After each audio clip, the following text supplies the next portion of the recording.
The following is a local production of Prairie Public. Funding for the production of the Germans from Russia documentary is provided by Arthur E. and Cleora Flegel, Stuart and Cindy Mitzel-Longton, the North Dakota Humanities Council, and by the members of Prairie Public. They were restless wanderers. They had deep roots to home. They wanted to forget. They always remembered. They were progressive. They adhered to tradition. They were practical. They sought eternity. They were the Germans from Russia, children of the steppe, children of the prairie.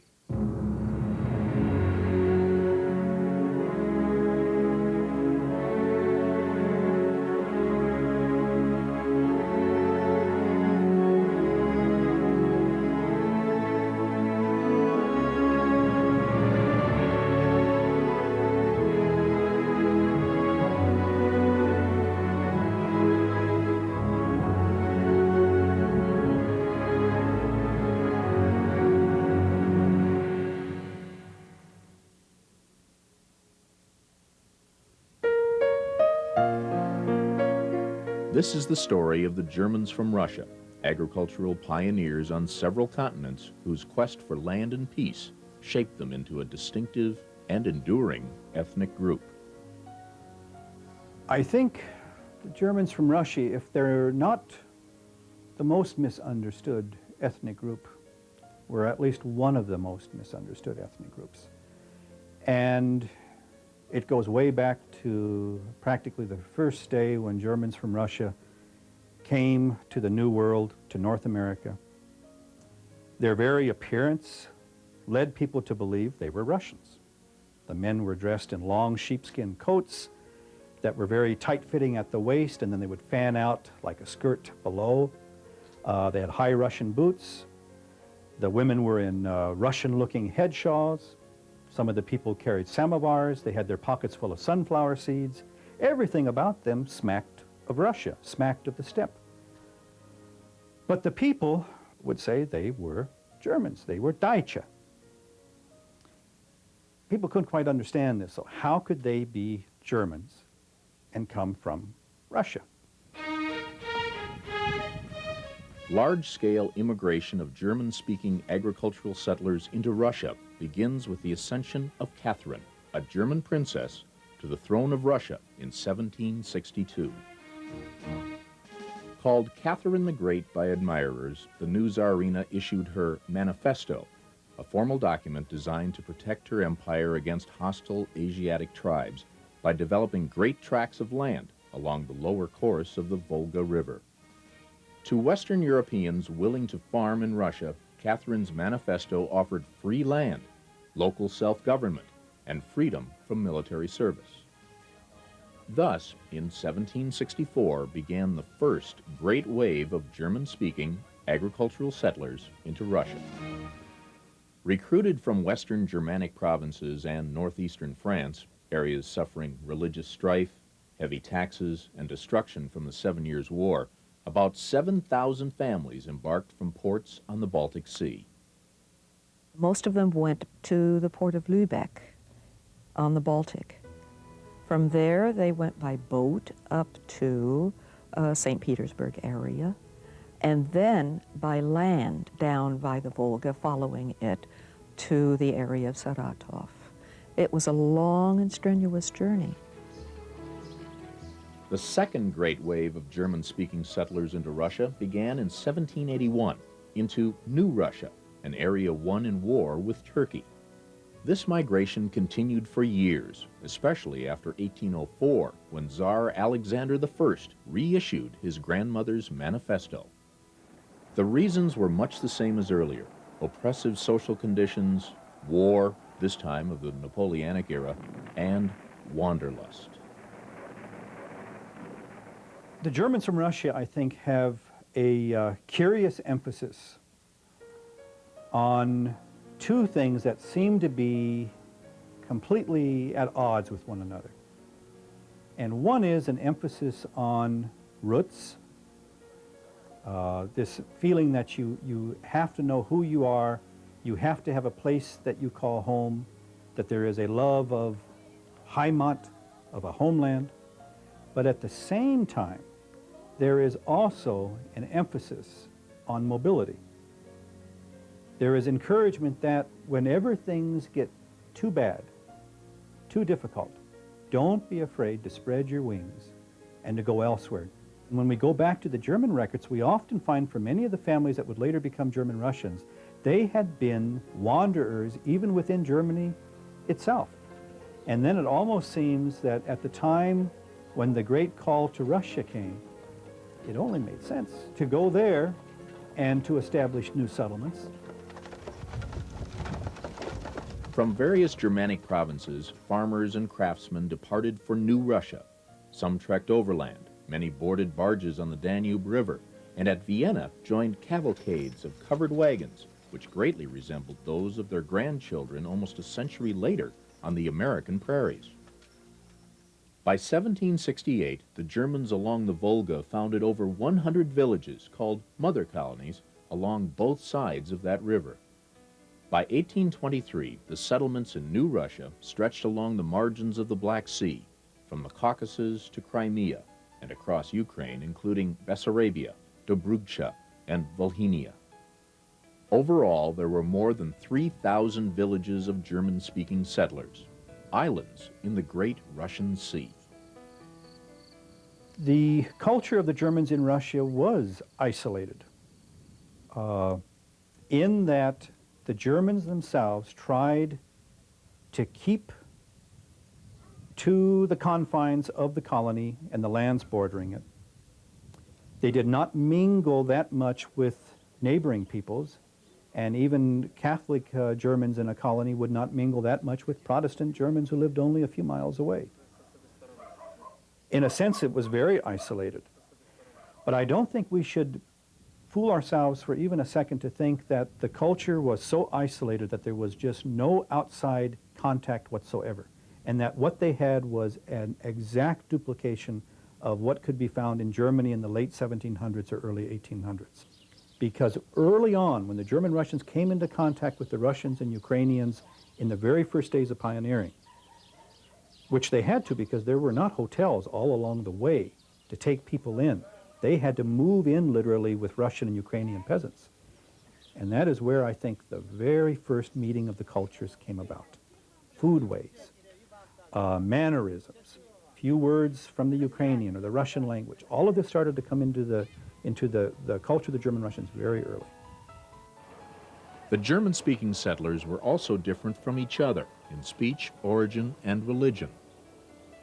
There wasn't very much variations or intermingling, unfortunately, between the villages. The Catholic villages remained Catholic. The Protestant villages remained Protestant. And when I say Protestants, that's mostly Lutheran and Reformed. And then, of course, the Mennonites. The Mennonites also had their villages and practiced their religion. So there wasn't a great deal, I think, of communication between the three. Certainly not very much intermarriage and traveling back and forth. Up to 2,000 miles and 1 year in length, the journey to Russia was difficult for most, disastrous for some. But it was the first step toward a shared history as a people apart. Unser Leid, our people. There's such a closeness about that term. And essentially, it's our group of people who have some common experiences, and we hardly need to talk about them to understand one another. And they're part of us, and they're very much part of us. And I think German Russians carry so much with them. And I think a people's past, a people's history, can mark a people in ways that we don't always realize, that we carry it with us. On the Volga, where up to 1/4 of the original settlers died, and in some areas of New Russia, the first years were marked by deprivation, epidemics, and raids by nomadic tribes who carried hundreds off into slavery. And so there were a lot of things they had to learn. For the first generation, they said there would be death. For the second, there would be want. great need. Only for the third generation would there be brot, bread.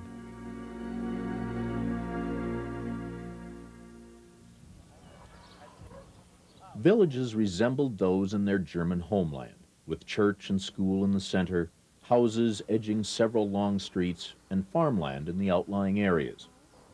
In the Volga, most villages took the names of their first community leaders. In the Gleichstall area of New Russia, village names described the locale, like Hilly Bergdorf, or expressed hope for the future, like Gleichstall, which means Valley of Hope. In Bessarabia, villages were named after Napoleonic battles, like Kullum, Berezina, or Leipzig. In the Kuchagan area, villages like Seltz, Strasbourg, and Mannheim echoed cities of the old Germanic homelands, names that reappeared a century later on the towns and townships of the American and Canadian prairies. In the Volga, homes were one-story wood structures. Those elsewhere, mainly in the Black Sea region, were built with local sandstone. Still others of batza brick or rammed earth, used manure, clay, and mud, the same method employed by their grandchildren on the American prairies. Well, what they are, for the most part, is a longhouse. One room wide, a shotgun type of house. So here would be on the street of the road would be the parents' room, then a kitchen, then a children's room, then attached maybe a horse barn, or a barn of sheds, a storage barn, then horses, then cows. The last one would be the chickens down at the end. But nonetheless, in one solid row. And the kitchen then, being strategically located between the parents' room and the kiddies' rooms, is where the big bake oven was. And that was made out of clay brick. And it occupied maybe a fourth of the space. But the cooking in there then heated up the structure itself and radiated heat through the night into the other rooms. Inevitably, the house would be facing to the south, so that the cold blast of winter winds would never enter that door. And a real minimum of windows on the north side, if there was any, maybe one in the kitchen. And a minimum of windows, maybe one, on the west side. All the windows on the south side and the east side. And of course their walls are that thick. And that meant that the vertical shafts of summer sunlight would not get into the building, and that the horizontal winter sun would get in and warm the place. And then the other thing too, inevitably a summer kitchen, a separate building right across the way in the yard, and this is where the summer cooking took place. So fellas and gals would get up in the morning, go to the summer kitchen, have breakfast, go out to the fields to work, come back for noon, come back for evening, and walk into the cool house at the end of the day. The loft, underneath the eaves, that's storage. There's often a ladder that went up or even a stairway went up. So that's where they keep wheat and seeds and things like that. And then they had what the people out here in the prairies call storm cellars, a Hofkeller, which is a stairway that went down into a kind of underground room. There, vegetables, cream, that was a refrigerator in the summertime, and storage in the wintertime. In the central and western parts of North Dakota, there remain numerous examples of German-Russian architecture, century-old homes that bear mute testimony to this ethnic group's presence on the northern prairies.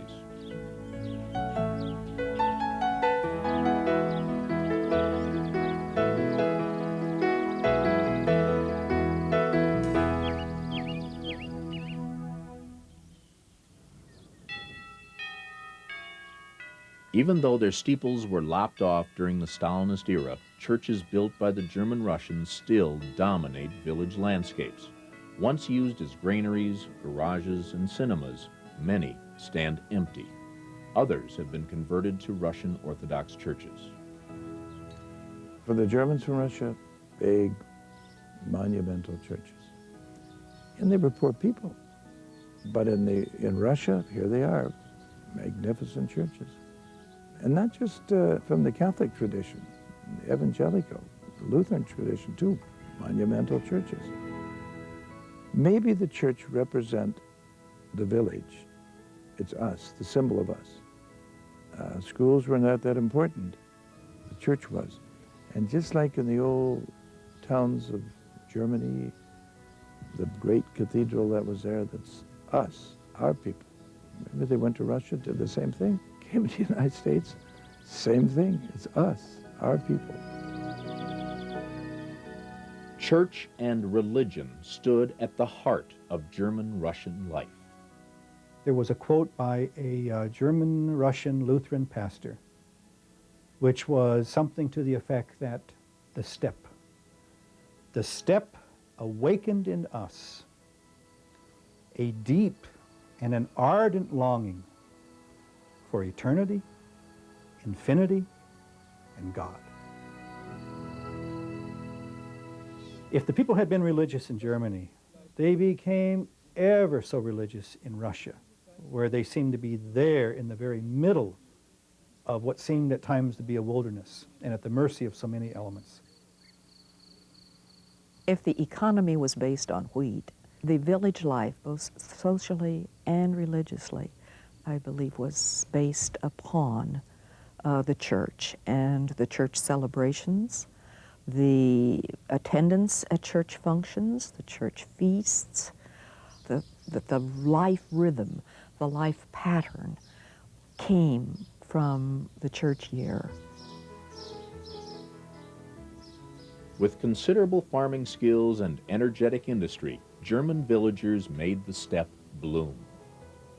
They created orchards, vineyards, and in the Black Sea area, village forests. In sturdy wagons, they trundled crops of wheat, rye, sunflowers, and corn to nearby markets, contributing greatly to the Russian economy. The red cow bred by German villagers became the standard for all Russian farms. They grew to love their Russische Heimat, their new emotional home. And by 1897, their population had grown to over 1,700,000. Heimweh is a term German Russians use, and I really think there is no translation in English for it. People will say it's homesickness. Oh, it's much more than homesickness. American men tended to emphasize toughness, and you don't cry unless you just really have to. German Russian men did cry. They did weep. And one of the things that would make them cry or weep was the very mention of Heimweh and everything that brings to mind. The leaving of one's homeland, where one's cradle rocked. And it's more than just a sickness. It's more than just an ache. It's a pain. It's a pain that cuts so deep and is so sharp, you feel it in a way that it brings you to tears. For many of the Germans from Russia, though, Russia was home. They would still speak of Daham in Russland, how it was back home in Russia. For many generations in Russia, the German Russians also felt a Heimweh for the old homeland of Germany. I know that because of the stories and the songs, particularly the songs.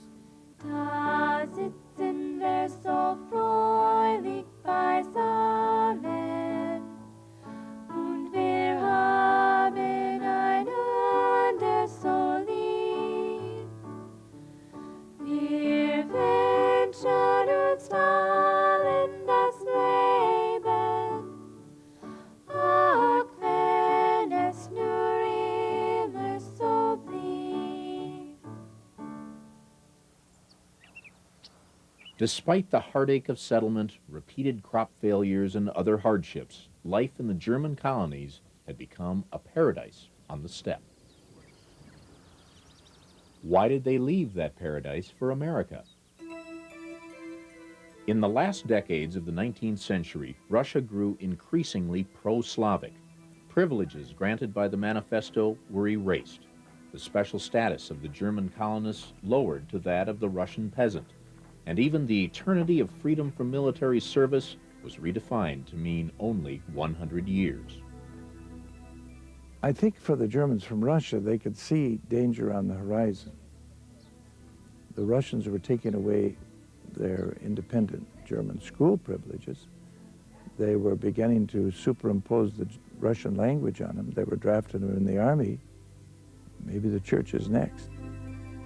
When they had to become then Russians, they were no longer autonomous. They no longer were free to make their own decisions within the limited decision-making power that they had. And they became, of course, subject to the draft. My great-great-grandfather had boys, and I'm sure that he didn't want his boys to have to serve in the Russian army, and that is why he decided ultimately, I think, to come to the plains of Kansas. In the 1870s, American newspapers, railroads, and businesses recruited the hard-working Germans in Russia, often with lavish promises about the available new land. Children, overhearing their parents' eager talk, ran toward the sunset shouting, "Dort naus ist Amerika." Out there is America. First to depart was a small group of villagers from the Berezan area in 1872. Fueled by relatives' letters and word of mouth, immigration fever grew. The odyssey to America had begun in earnest. Between 1872 and 1914, 300,000 Germans from Russia obtained passports and, just as their grandparents before them, severed ties forever with villages where they'd been born and their ancestors had lived. And I've always thought that that expression, immigration is half a death, does it ever speak to Germans from Russia? Because individuals that I talked to, the old-timers who had made the Great Voyage, they told me that it was in some ways worse than death. And in the villages they left, it was treated as a death. For instance, in some of the Catholic villages, the priest would dress in black, and the altar boys would form a procession, and they would go with these immigrants out to the edge of the village. It was treated just like a death. In other words, this was a final farewell. Later generations, and even the immigrants themselves, overlooked the audacity of that plunge into the unknown.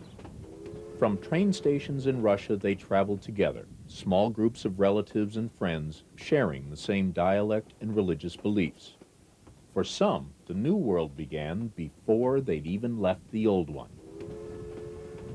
One immigrant could only stare at the magic of what seemed a moving village, a line of train cars pulled along metal rails by a steam-belching locomotive. For many, the first leg of their journey retraced their ancestors' route of almost a century earlier. At Bremen and other North Sea ports, the immigrants, traveling third class, boarded steamships bound for the New World. For people who'd spent their entire lives living on the firm earth of the steppes, that world of water was terrifying. After 1 to 3 weeks, depending on the season, the steamships touched land along the eastern seaboard in ports at Halifax in Canada and New York, Baltimore, and Philadelphia in the United States. The voyage was far less than what they had expected. It was long, it was dirty, it resulted often in a loss of life, especially of the young, crowded conditions, problems with lice, disease. When they came to the New World, as much as they pined for the old country, they weren't about to make that voyage again. And then emerging from that at a place like Ellis Island, where everything was very strange, seeing this big green statue with this woman with horns coming out of her head. No one told the German Russians or any immigrants who this was. German Russians, some of the kids were scared. You know, who is the Spitzige Frau? You know, this woman with these points coming out of her head. And I'm thinking it was already on Ellis Island. Maybe their first night there, they were given a banquet. She remembers that there were long tables set with linen, and that there were little colored ribbons at their place settings, and they felt very honored with that. And as they were eating, they tried to spread, you know, that little white stuff in the little white saucer there on their bread, and it's just the most awful butter they've ever had. This is terrible. You can't put this stuff on bread. But it was ice cream, and it was their first encounter with ice cream.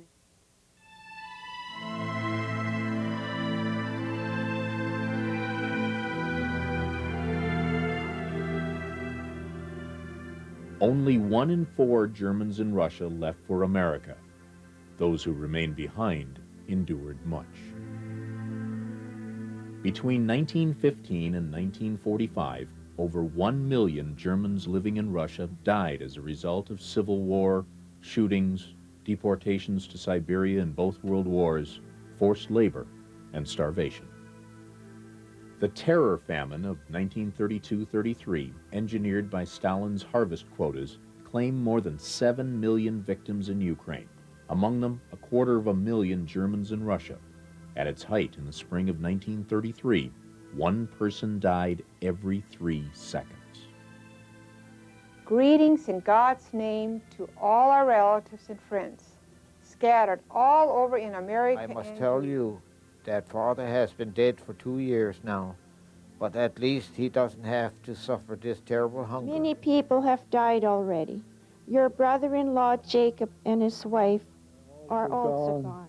180 in our village so far this year, all starved. Oh, if only I had come to America with you. I know times are hard there, but not like here. You can't imagine it. The cemetery bells are always ringing.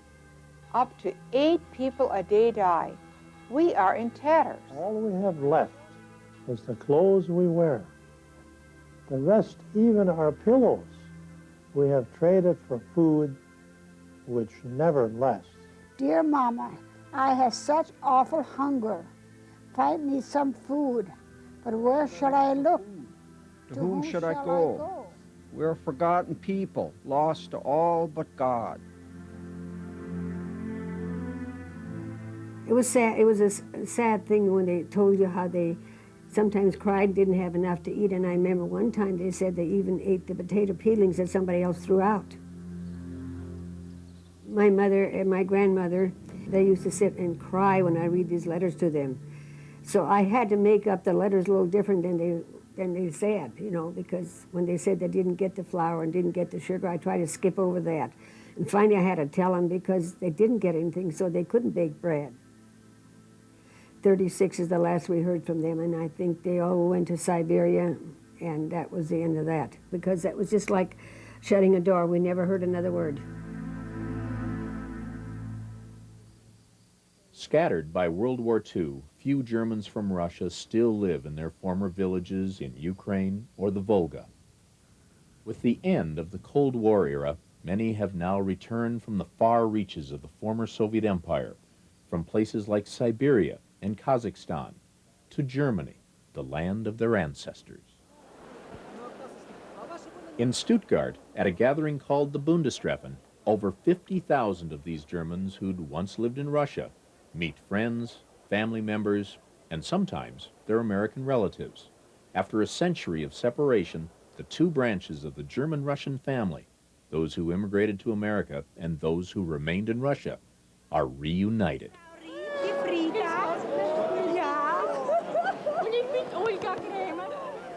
Father war Knoll. Knoll on my mother's side and Gering on my father's side.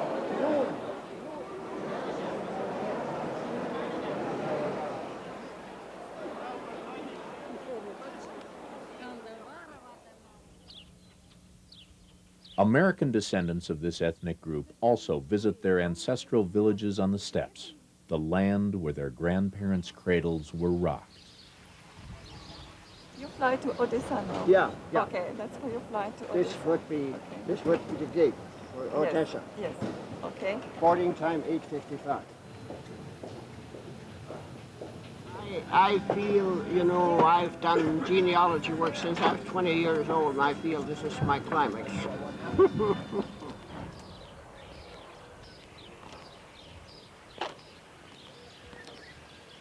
Anything look familiar? I got a good notion to walk up a ways here and see if my grandpa's house wasn't, I'm sure it was on the main drag. I'm going to compare. I'm sure the yard has been changed.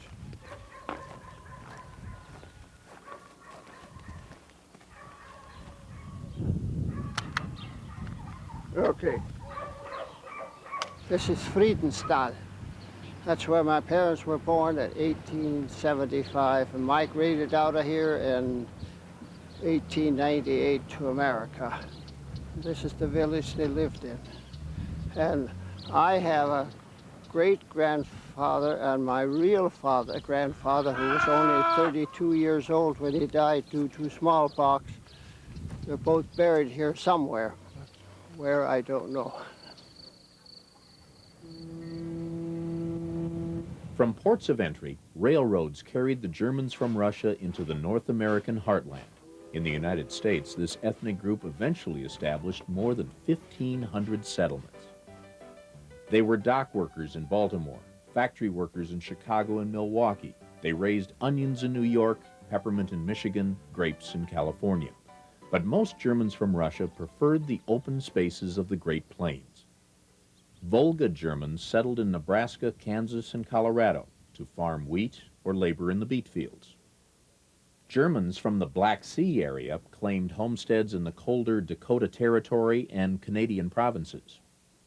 Between 1884 and 1914, they settled the German-Russian Triangle, primarily 23 North Dakota counties, whose terrain resembled the Russian steppes. It was here, in rural communities, that Germans from Russia in America maintained their language and culture the longest. On the prairie, the settlers battled fierce winters, drought, and disease, recurrent sufferings described by their own folk proverb. The wind, they said, is always in the grass. These were not just simple people who came over here and built a little sod hut. It took enormous intelligence, it took enormous strength and competence to come to a prairie where there were no trees for shelter, no trees for fuel, no water. When they arrived, they, of course, had the Homestead Act and its provisions. And this required that these agricultural people had to live on the land and could no longer live in villages as they had lived in Russia. And for many, this was very difficult because of the distance, isolation, homesickness, and this being unable to see family members. German Russians would often in the homeland come together as a family in the evening, for example, and visit. And this isolation must have been very difficult for them. Sunday was the visiting day, and that was a big deal too, visiting day. My mom, she remembers sitting on the front steps on Sunday and seeing cars come by from the north and just waiting and waiting to see if they were going to turn in, because that meant companies coming. And that meant, you know, there was going to be visiting, there was going to be an evening meal, maybe homemade ice cream after that. And so that was something they really looked forward to. Germans from Russia believed in hard physical labor. Work makes life sweet, they said.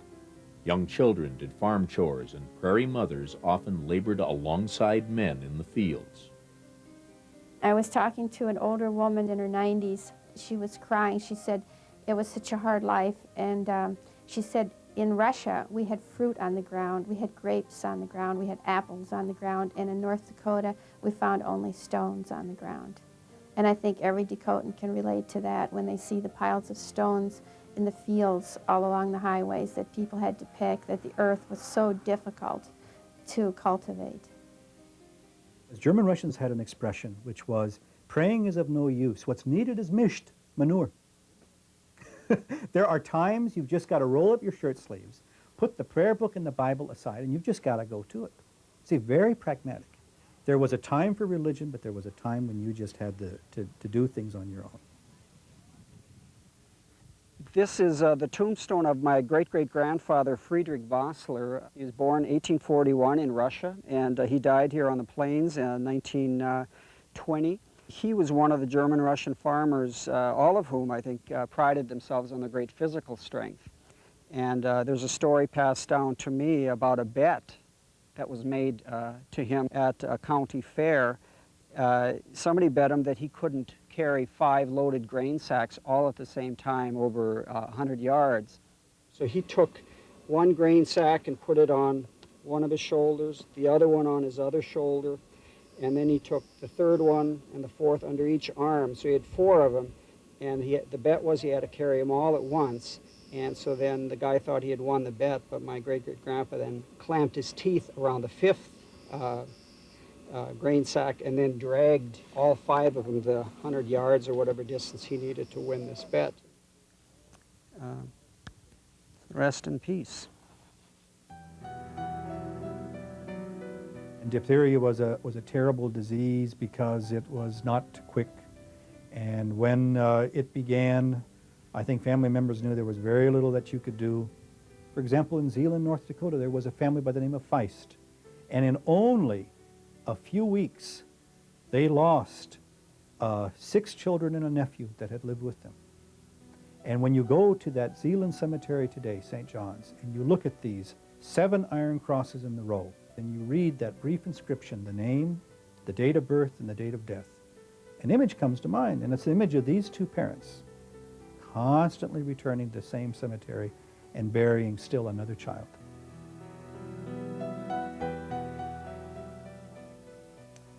I've told you this before, never love things too much. People too, she said. If you love things or people too much, they may well be taken from you. That, I think, was reflecting not just where my mother was coming from, but German Russians in general.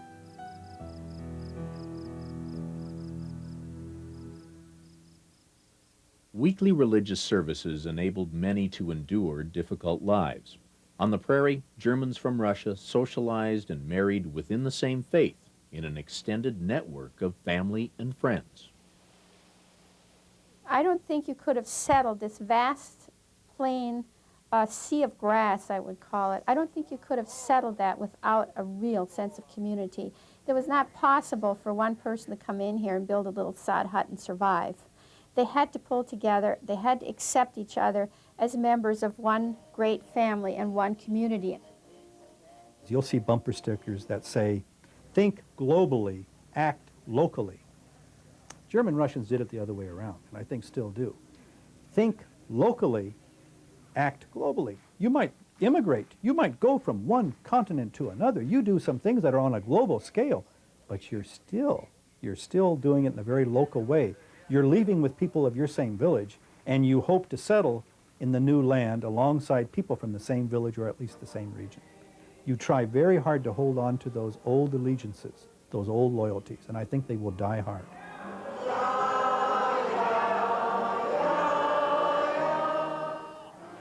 I think you can see that today in any chapter meeting you go to. People are very hungry to find out, where are you from? Where did you grow up? Streeter, I grew up in Streeter too, or I've got my mother's cousin, whatever. So I think that part is very, very important to people, identifying that we are the same. We share something. German was the language of the heart for the original settlers. And it was also the language of the heart and the language of the childhood for the settlers' children. And some people worshiped their entire lives in German while living in America. There was talk that they didn't think God could understand a prayer in English, that he only answered prayers in German. I graduated from high school in 1981. And in my hometown, you know, there were just a few families who weren't German Russian. I don't even know if I met a non-German Russian until I went to college. So I, really grew up in the thick of it. Walking down the streets and hearing German being spoken in the streets. German was the first language of my mother and father, and they're 58. There's a beauty in it and the humor too. And so if you get together with German Russians, they'll come up with a little quip that often is very humorous. Some of them are all in German, some are partly in German and English. So if you meet somebody on the street and you say, "Ja, wie geht's?" How is it going? They might reply then partly German and partly English. They'd say, "Ja, the gate's okay, but the fence is broke." Yeah, I learned it from my mother, you know, and I think my girls too know them all, huh, how to make strudels. You taught all of you? Well, they learned that we made it when they were home yet, so if they didn't pick it up, it's their own fault. Yeah.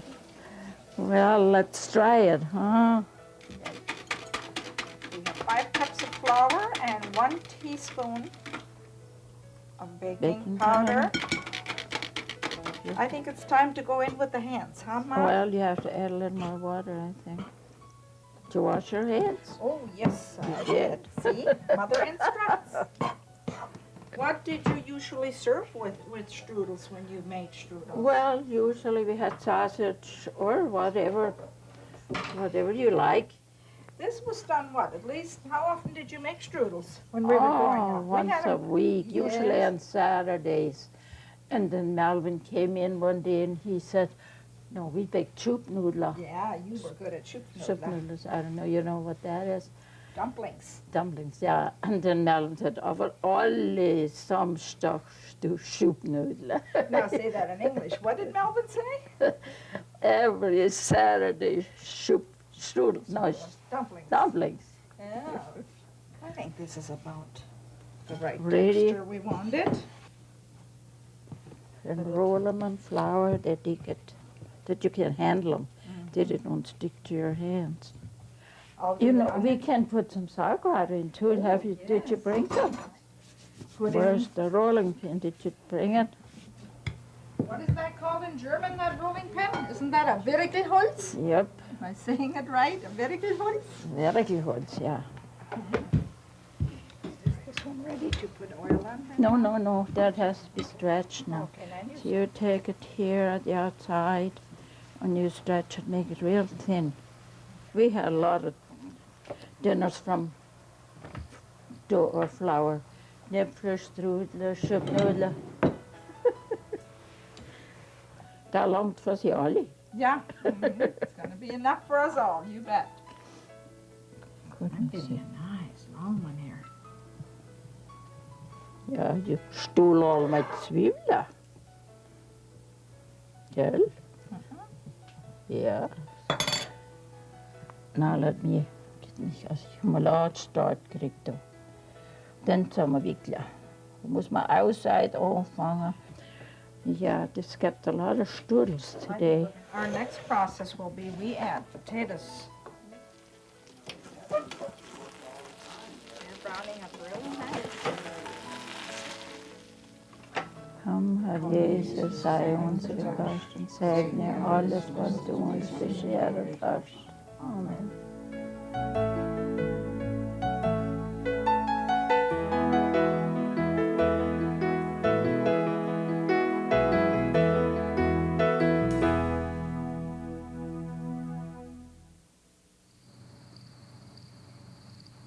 Progressive German-Russian farmers adopted new machinery and methods to harvest bumper crops after World War I and World War II. At the same time, they held on to folk traditions, some of which were remnants of an ancient legacy. My grandmother taught me the verse, Heule, heule, Katze dreck, bis morgen früh ist alles weg. That is actually a verse that Brauchers would use sometimes to cure ringworm or warts, and that's how I first got introduced to Brauche, the folk healing tradition of the German Russians. Heule, heule, Katze dreck means heal, heal, cat's poop. Bis morgen früh ist alles weg. When the morning comes, it'll all be gone. And that was used in the treatment of these different ailments that German Russians had. Brauchers always made it very clear that it was not their healing power, that they were invoking the Trinity, they were invoking God's power to come through them and to heal other people. And so it really hurt them to be accused of being witches or doing something that was against religion, because they were very religious people and felt that they were doing God's will. They had to believe. That was the one thing I heard from every Braucher. You have to believe. You have to believe. There's a lot of them that didn't believe that it wouldn't help. You have to believe in it. It's something you have to believe in. Absolutely. Well, my mother was a smart woman. She helped me, you know, she got me in this Brauchen. She said, you can learn it and if I'm not here, so you know. And then we get something in the eye. Something just flies in there, and it's a little pimple. It's almost like you thought maybe it was a little bug or something that went in. And that scratched so bad that if you didn't do it right away, it got all red, and you had to put some cotton on it because otherwise you couldn't be up because it hurt so much you couldn't blink. And then my mother would do this. She went, Schussblaser an wilder Schuss soll weichen, wie die Sterne am Himmel streichen. Schussblaser an wilder Schuss soll weichen, wie die Sterne am Himmel streichen. God Father, God Son, and the Heilige Geist. And blow 3 times. And that always went away. It has been said that the German Russians did not have much art, and I would disagree.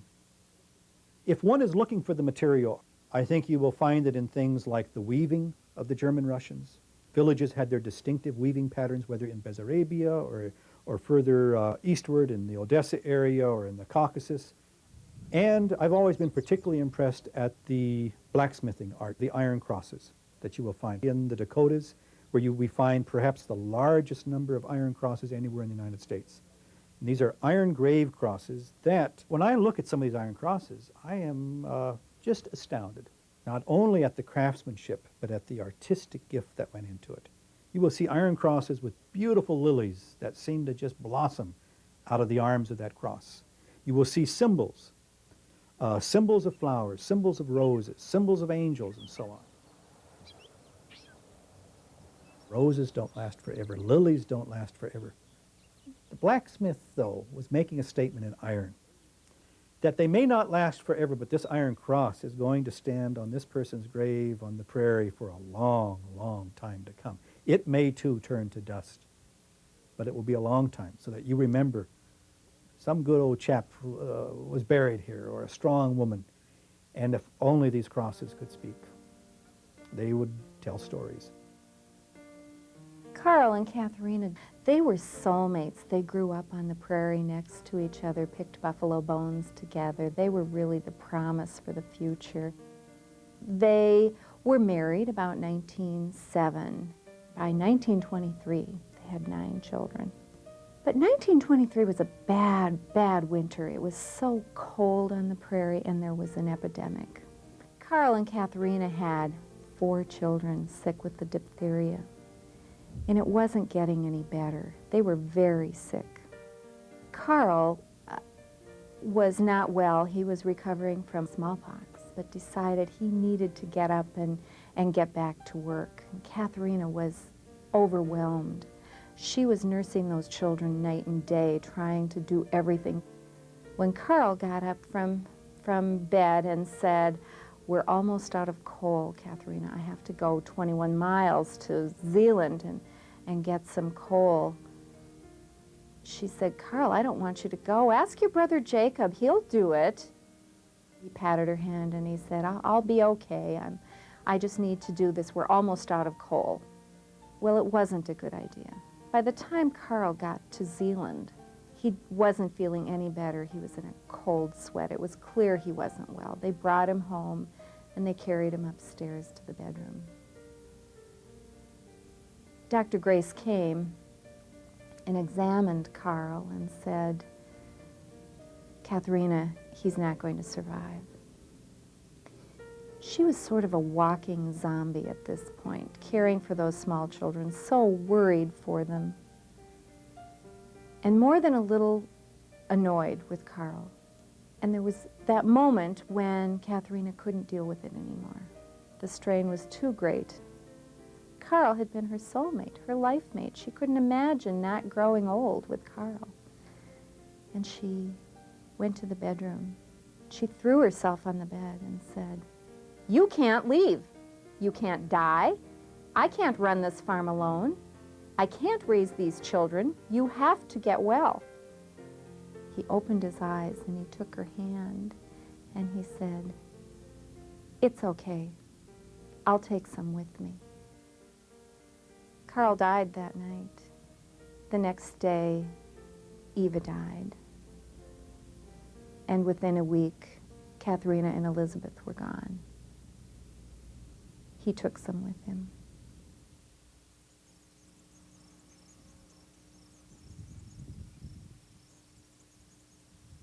For almost a century, the German Russians lived on the plains and remained relatively quiet about their own origins because of the wars and that against the German enemy. So this idea of being German, you didn't want to tell anybody about your own background. There was the issue of being ashamed of your accent because that wasn't seen as American and as progressive and modern. So this silence about the origins and the history of the Germans from Russia lasted up into the 1970s when some of the societies began to be established, and there were books, Adam Gissinger's book, Catherine de Khrushchev, outlining the whole history of the Germans from Russia. In North America, there are two organizations that focus on the Germans from Russia heritage and culture. And the American Historical Society of Germans from Russia was founded in Colorado, and now its headquarters is in Lincoln, Nebraska. And then we have the Germans from Russia Heritage Society in Bismarck, North Dakota. Their focus relates to collecting many documents that relate to the Germans from Russia. They are very active in genealogy research, family history research. They have important archives societies, go well beyond their headquarters and have developed chapters throughout the United States and Canada. Both German-Russian societies in the United States hold annual conventions. Important to the people coming to the German-Russian conventions is the opportunity for them to see each other again once a year, but most important is for them to have an opportunity to go to workshops. They can hear speakers, and for many, they're very interested in what they call the family history room, where they have an opportunity to look at all these wonderful books that have been published on the Germans from Russia. They have a chance to buy a book that's new to help them in their research. At North Dakota State University in Fargo, we have a course on the Germans from Russia. We have a website called the Germans from Russia Heritage Collection. And in these pages, you find many kinds of activities that are visual for people to see. And some of them include oral history. We have many photographs that share the textiles that we've received in the archives. We have many books there. But most important, I think it offers an opportunity for people to look at the website and reflect on their roots in their heritage and culture on the Germans from Russia. Over the course of 2 centuries, the Germans from Russia tamed the Russian steppes and broke the sod of the American prairie, transforming both oceans of grassland into bountiful granaries. Their descendants, who now live in almost every state, number well over 1 million. At least 30% of all North Dakotans can trace their ancestry to this ethnic group. Most no longer speak the German dialect or live in closed communities, but the ideals and values of the children of the steppe have merged with and enriched the American character. German-Russian descendants, the children of the prairie, still retain much of their ethnic past, a capacity for hard work, the strength to endure adversity, and a fidelity for religious faith. God ist die Liebe, lässt mich erlösen. God ist die Liebe.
Funding for the production of the Germans from Russia documentary is provided by Arthur E. and Cleora Flegel, Stuart and Cindy Mitzel-Longton, the North Dakota Humanities Council, and by the members of Prairie Public. The preceding program is a local production of Prairie Public.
Да. Не надо ховати. Хай бачить. Виходимо, у нас вон там церква.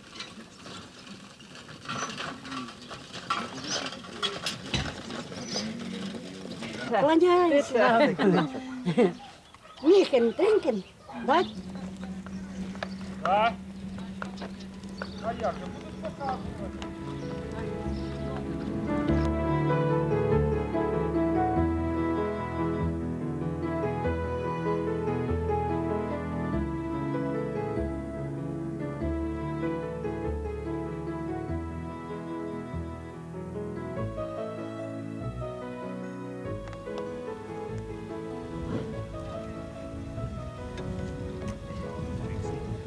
Ми самі себе знаємо, які ми.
Хай будуть дзвінкими і будні, і свята, як чиста джерельна вода.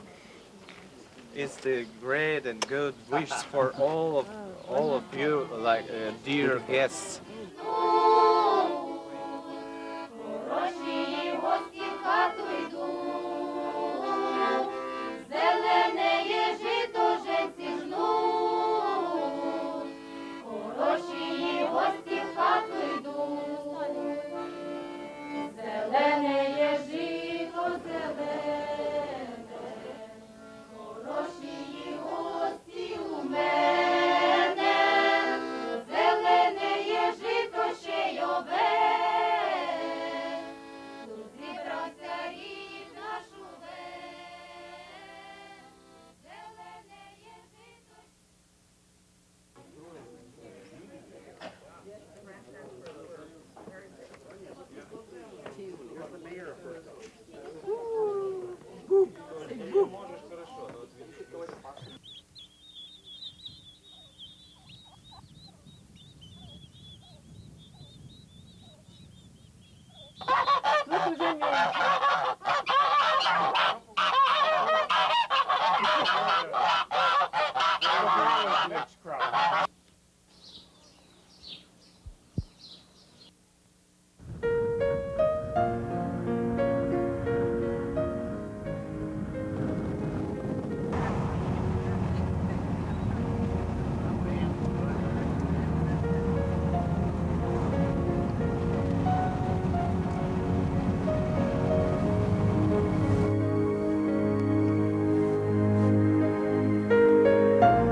Как стоим на трассе, денежки заработать.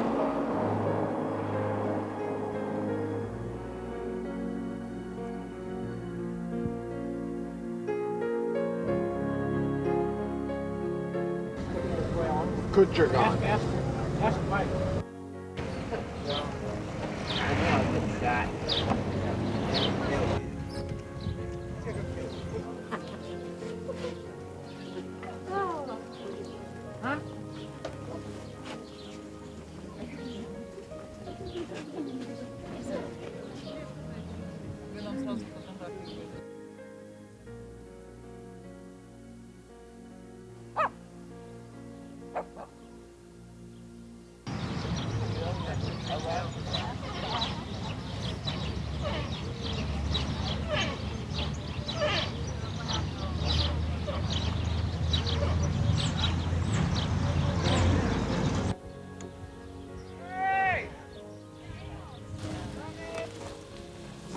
Das ist der Andreas Fetsch.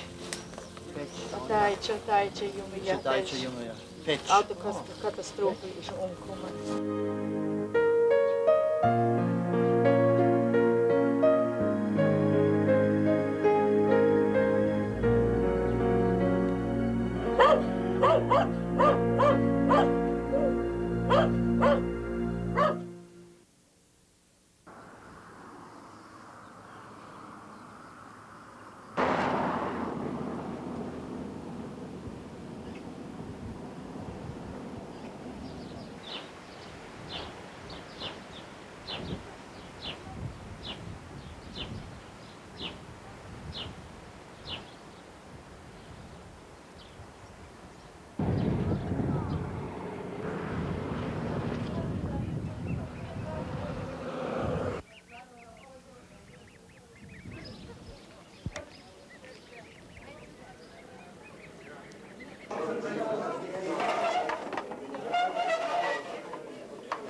Nicht so. Das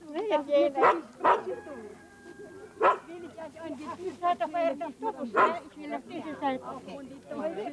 Majola.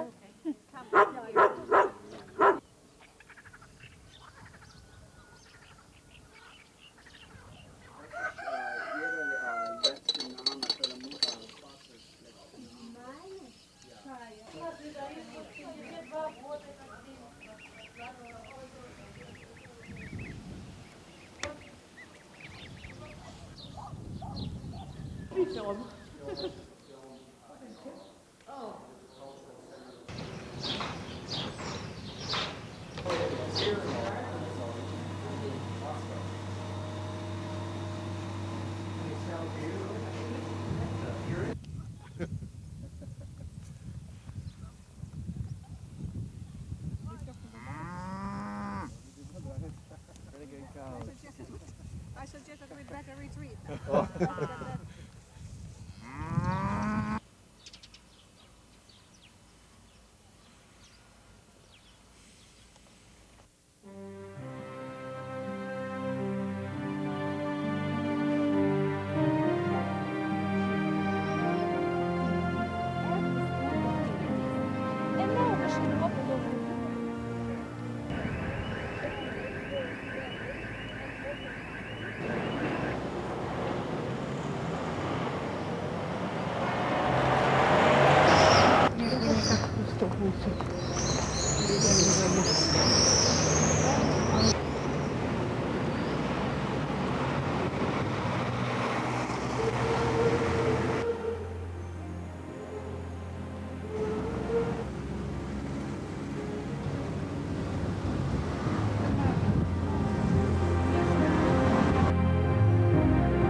Що ти ныряєш усі?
the one I wanted to take home.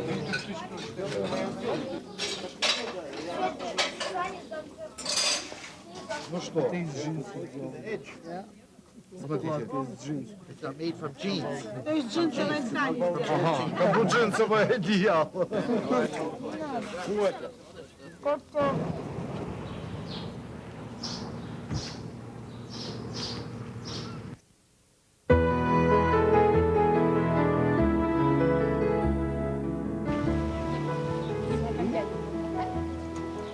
До свидания. Конечно, Алёна.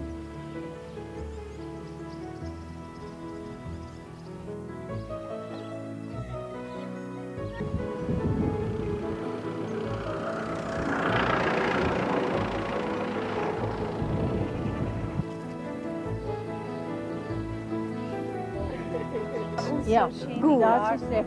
Paul hat starke Glieder. Ja. Ja.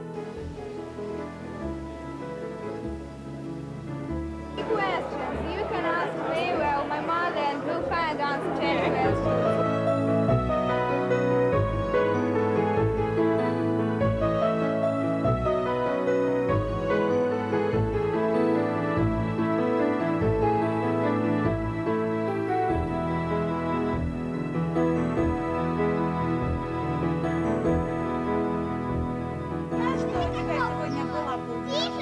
А ты спала?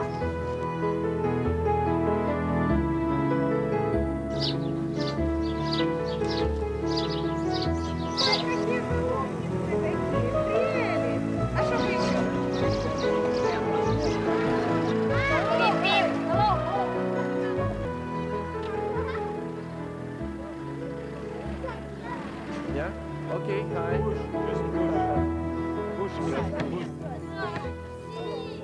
А, да. Вот, это не здрасте, а привет. Скажи. Не такие, як ви. There were people like you already. Hey, we're okay. Okay, Bob. Що це цей? Глядіть там. Ну, як? Кого Я розкажу. зовут?